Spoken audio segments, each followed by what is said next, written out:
E olha, no programa de hoje, dessa segunda-feira, eu estou recebendo aqui no estúdio o pré-candidato à Prefeitura de Campo Grande, o professor André Luiz, do PRD, médico veterinário, advogado e professor doutor aposentado da UFMS, a Universidade Federal de Mato Grosso do Sul.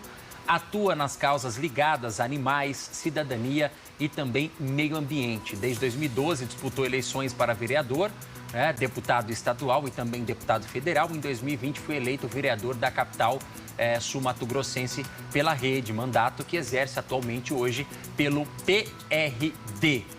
Bem-vindo ao nosso programa, Bruno, vereador. Obrigado pela sua presença, viu? Muito obrigado, eu agradeço o convite. Vamos lá. Vamos lá. Eu já queria começar fazendo a primeira pergunta. O senhor é vereador em primeiro mandato, certo? Sim.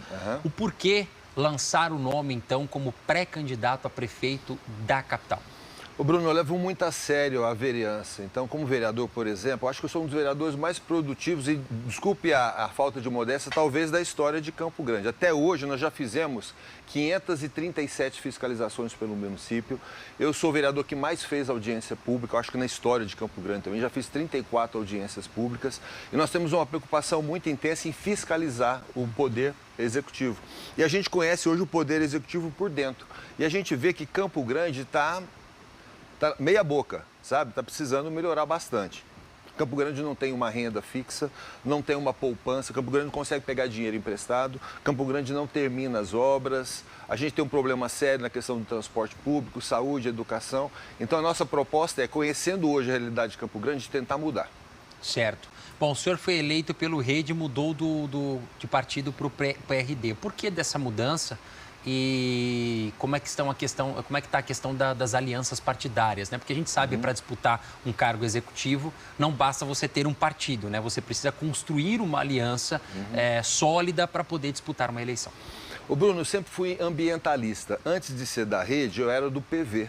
Então, o problema é que a Rede, ela está hoje em fase de dissolução. É um partido que está enfraquecendo demais, está querendo fundir com o PSOL, que é um partido de esquerda, não é a minha tendência é centro. O PRD é um partido centro-centro e a nossa preocupação é dar uma cara melhor de transparência na nossa gestão. Basicamente, a minha visão pessoal, eu sou um neoliberal. Eu acredito bastante no capitalismo, mas acredito que nós tenhamos que ter fiscalização. E sem fiscalização as coisas não vão andar. Então não adianta ter um capitalismo onde o governo, onde o poder público, ele não fiscaliza as suas próprias ações.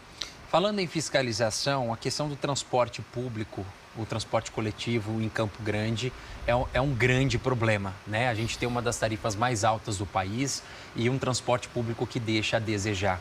É possível, de fato, resolver esse problema? Você pretende colocar a mão no problema e falar assim, ó, vamos resolver isso aqui de uma vez por todas, porque até agora vem sendo arrastado por muito tempo. Ô Bruno, dentro da Câmara Municipal de Campo Grande, eu sou presidente da Comissão de Mobilidade Urbana. E a gente briga demais com isso. Há 2 anos atrás, eu fiz a propositura de uma CPI para justamente investigar o problema do transporte público em Campo Grande, que eu entendo que não é nem do consórcio, é da GEREG, que é a agência que fiscaliza o consórcio Guaicurus. Porque o consórcio não pode fazer nada sem autorização da GEREG. Então, quando o poder público não cobra do próprio consórcio, a gente tem o que a gente está vendo aí. Então, nós precisamos, de fato, melhorar a condição do transporte público em Campo Grande. O pessoal reclama muito, mas vocês, vereadores, vocês deram incentivo para a empresa. A gente deu incentivo para não fechar. A situação em Campo Grande hoje, do transporte público, é caótica. Nós não temos ônibus, os ônibus são velhos, os usuários reclamam de falta de linha entre os bairros, não tem a linha, que a gente chama de onda verde, que é os sinais abrindo em onda verde. Os corredores de ônibus, eles foram feitos, pararam na metade. Hoje a gente tem corredor, Bruno, mas não tem ônibus, então não faz sentido. Nós precisamos investir em política pública e uma das nossas plataformas justamente é a tal da tarifa zero. Alguns momentos do dia a tarifa tem que ser zero, para estimular o usuário a usar o transporte público. Mas não vai bastar se você não mudar a qualidade dos ônibus. André, como é que fecha a conta? Porque hoje o consórcio ele alega que não tem, está tendo prejuízo, né? Que não compensa, mas mesmo assim ele persiste em querer ficar, né? O município tem capacidade de aportar um recurso, como fazer essa troca desses ônibus, se é uma empresa terceirizada, né? De que forma na prática para resolver isso? Olha, eu vou tentar ser sintético aqui, mas é o seguinte, é um contrato da prefeitura com o consórcio.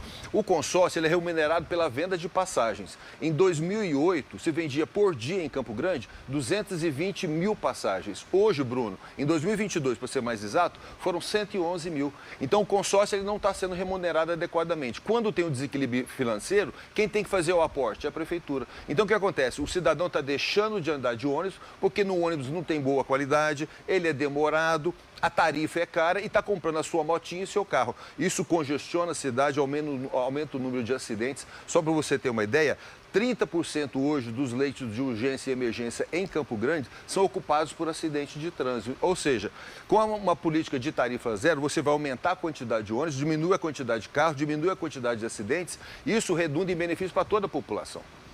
Falando na questão da segurança pública, nós até mostramos há pouco aqui uma reportagem e a gente sabe que existem muitos pontos críticos em Campo Grande em relação à segurança pública, né?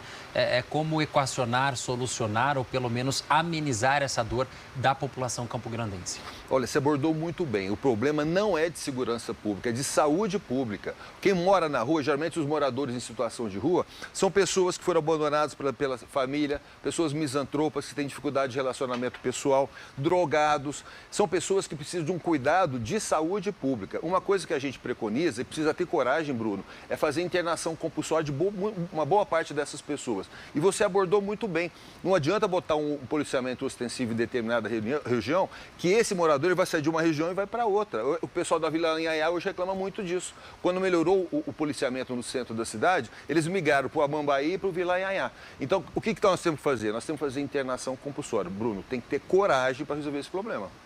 Máquina pública, como que você enxerga a questão hoje dos profissionais? A gente sabe que tem muitos colaboradores hoje do poder público que são contratados, né? E a máquina pública, ela acaba inchando um pouco mais, incha a folha de pagamento. Como é que você pretende tocar nesse mesmo molde ou reformular todo o cenário apresentado na capital? Ô Bruno, o Tribunal de Contas do Estado, ele já deu a dica para o município. Primeira coisa, fazer uma reforma administrativa, diminuir o número de servidores. Nós temos hoje agentes públicos, aproximadamente 30 mil pessoas trabalhando em Campo Grande. Desses 30 mil trabalhando para a prefeitura, 18 mil são concursados, 12 mil não são concursados. Isso leva também um prejuízo no INPCG, que é o Instituto de Previdência do município. Esse não concursado, ele recolhe para o INSS, não recolhe para a aposentadoria dos servidores do município. Então, o município paga duas vezes, ele paga o INSS e ainda tem que pagar o rombo do INPCG, que por mês é em torno de 7 milhões de reais. Então, fazer o quê? Primeira coisa, transparência total. O portal da transparência tem que ser uma caixa de cristal, onde você vê toda e qualquer informação. Depois, concurso público, retirar esse número de servidores não concursados e criar concurso público. E diminuir também a máquina do Estado. E, para concluir, nós temos que fazer parcerias. Nós temos hoje associações excelentes que prestam um bom serviço público. A PAI, Cotolengo, Pestalozzi, Hospital Nosso Lar, Santa Casa. Nós temos que aumentar a parceria com esses indivíduos. Déficit habitacional, nós sabemos que é uma grande realidade de Campo Grande, muitas famílias aí esperando por uma moradia, né? Não tem condição, às vezes, de sequer pagar um aluguel. A gente já exibiu aqui reportagens falando de terrenos, imóveis abandonados que são invadidos e ocupados ali por famílias que não têm para onde ir, né? Como o município pode resolver este problema e dar dignidade para essas famílias? Ô Bruno, de uma maneira geral, eu falo, sendo eu o prefeito ou qualquer outro prefeito, o primeiro e segundo ano de mandato vão ser muito difíceis. Justamente por quê? Porque tem um déficit de 12 anos sem atacar isso com uma coragem que deve ser atacada. O número de favelas em Campo Grande dobrou nesses últimos 12 anos. Então, nós temos que fazer essa moradia popular. Em Campo Grande tem área para isso. Só para você ter uma ideia, o tamanho da cidade de Campo Grande, do município, é 2 vezes maior do que Porto Alegre. Dessa área, 40% é uma área que não é ocupada. Você pega um exemplo, quando você vai daqui do centro da cidade para Moreninhas. Você passa ali na Guri Marques, tem fazenda do lado. Então, são áreas que tem área, sim, para poder fazer a construção dessas casas. Agora, a gente precisa de uma parceria do Estado com a parceria da União, porque o município sozinho não dá conta de fazer isso. Tem um nome já previsto para vice?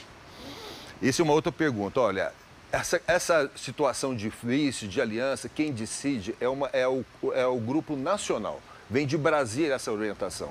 Então, eu pessoalmente não posso opinar sobre isso.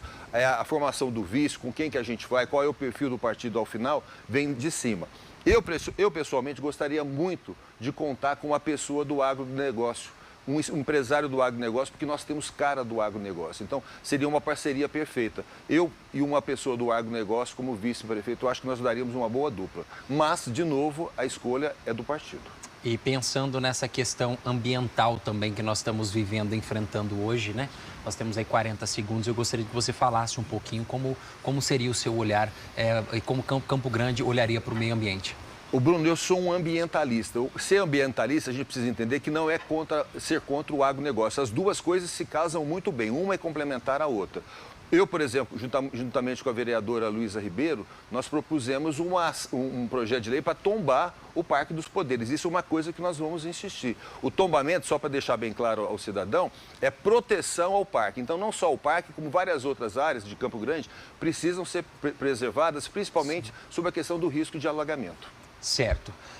Eu quero, André Luiz, agradecer a sua presença aqui no nosso programa, né? A gente que abre espaço aí para os pré-candidatos falarem ao longo de 10 minutos. Muitos falam assim, Bruno, 10 minutos é pouco, né? Mas no período eleitoral a gente vai estender esse tempo só para que as pessoas de casa possam conhecer um pouquinho mais quem são os pré-candidatos, né? O que eles pensam e qual é a visão deles para a nossa querida Campo Grande. Vereador, muito obrigado pela sua presença, tá? E boa sorte aí na sua pré-campanha. Bruno, obrigado. Gostaria só de deixar um recado para o seu telespectador.